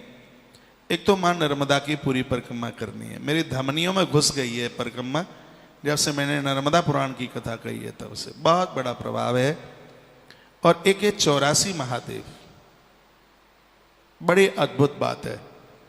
और जब वहाँ का होगा तब आप सबको ये सूचना मिलेगी। बहन सुनीता दुबे, आपने लिखा है बहुत अच्छा लग रहा है महाराज जी। अंबिका उपाध्याय, महाराज जी बहुत आनंद आ रहा है। विजय भाई द्विवेदी, महाराज जी कोटि कोटि प्रणाम। स्मिता तिवारी, जय महाकाल। सोमेश भाई पारासर, महाकुंभ में गया था लेकिन अब की बार जरूर जाऊंगा तो 84 महादेव का दर्शन जरूर करूंगा, इसलिए तो भगवान महादेव मेरे मुंह से बुलवा रहे हैं। हेमराज सोनी, रात्रि को आनंद आ जाता है। अब दिन के लिए अब गणेश पुराण की कथा छूटती है तो एक उसकी भी मर्यादा है कि हम ग्रंथ से बाहर ना भागे, तो ये सोचना पड़ता है। और इस समय तो मेरा मंच खुला है बिल्कुल, यहाँ तो मुझे बिल्कुल अपने मन की बात आपके बीच में रखनी है कि सदगुरुदेव भगवान की सत्य सनातन धर्म की जय, धर्म की अधर्म का प्राणियों में विश्व का कल्याण, गौ माता की, भारत माता की, भारत भूमि की जय। नमः पार्वती पतये हर हर महादेव। जय जय श्री राधे, जय जय श्री राधे, जय जय श्री राधे श्याम। ओम भद्रं कर्णेभिः शृणुयाम देवा, भद्रं पश्येमाक्षभिजत्राः, स्थिरैरङ्गैस्त्वागुं सस्तनूभिर्वशेमहि देवहितं यदायुः। ओम शांति शांति शांति। अनादि और अनंत जिनकी सत्ता इस सृष्टि में व्याप्त है, वही ब्रह्मा बनकर सृजन, नारायण बनकर पालन और शिव बनकर उद्धारक हैं। उन्हीं के नाम से विविध तीर्थ इस धरा पर महापुरुष संतों के द्वारा जो प्रकट हुए हैं। महापुरुषों ने साधना की, तप किया और भगवान ने उनको दर्शन दिया, कृतार्थ किया। और जहाँ जहाँ देव जहाँ प्रकट हुए हैं, महापुरुषों ने जहाँ तप किया है, उस स्थान को आज हम तीर्थों के नाम से जानते हैं। इस समय तुलसी तपोवन यूट्यूब चैनल के माध्यम से आज की वार्ता को सुनने के लिए अपने अपने मोबाइल के ठीक सामने और यूट्यूब चैनल के माध्यम से इस बात को सुनने को आप अपने अपने स्थान पर बैठे हैं। सबसे पहले तो मैं आपके अंतर्यात्मा को वंदन प्रणाम करता हूँ। आपके अंतस में बैठे हुए उस प्रभु को प्रणाम करता हूँ जो भगवान अर्जुन के हैं, उन्हें मैं प्रणाम करता हूँ जिनको केवट ने पहचाना है। कहता है कहूँ तुम्हार मर्म में जाना, मैं तुम्हें जानता हूँ। जो ईश्वर को जानता है वही तो केवट है, और जो ईश्वर को जान लेता है फिर वो भगवान को हृदय की नौका में बैठाता है। तो ऐसे भगवान को हम बंदन प्रणाम करते हैं। माता सबरी ने जिसको पहचाना है उसे हम बंदन प्रणाम करते हैं। जहाँ बंदर और भालुओं ने भी उन्हें पहचान लिया। धिक्कार हम लोगों के लिए है, ये मानव उसे नहीं पहचान पाता, लेकिन कीड़े मकोड़े और यहाँ तक कि कीट पतंग, अरे वनवास की यात्रा में बिच्छू, सर्पधर, विषधर सांपों ने, बिच्छू, विषैले जीव जंतुओं ने उनको पहचान लिया और वह डंक मारना ही भूल गए। लेकिन इस मानव का क्या होगा जिस ईश्वर का खाता है, कभी उसको वंदन प्रणाम करने को कभी तैयार नहीं होता, उसका नाम लेने में उबासी आती है। पूज्य स्वामी विवेकानंद जी महाराज कहते थे कि मैं उस देव का भक्त हूं, अज्ञानी लोग जिसको मनुष्य समझते हैं, वो अज्ञानियों की भाषा है। वो कहते थे अपने प्रवचन में। तो आइए ऐसे परमात्मा का हम और आप वंदन करते हैं, प्रणाम करते हैं। पत्ता तक हिलता नहीं, जिसकी कृपा के बिना पत्ता ना हिले फूल नहीं खिल सकता। अंबर आकाश धरती क्षितिज अवनी ये कुछ काम कर नहीं सकते।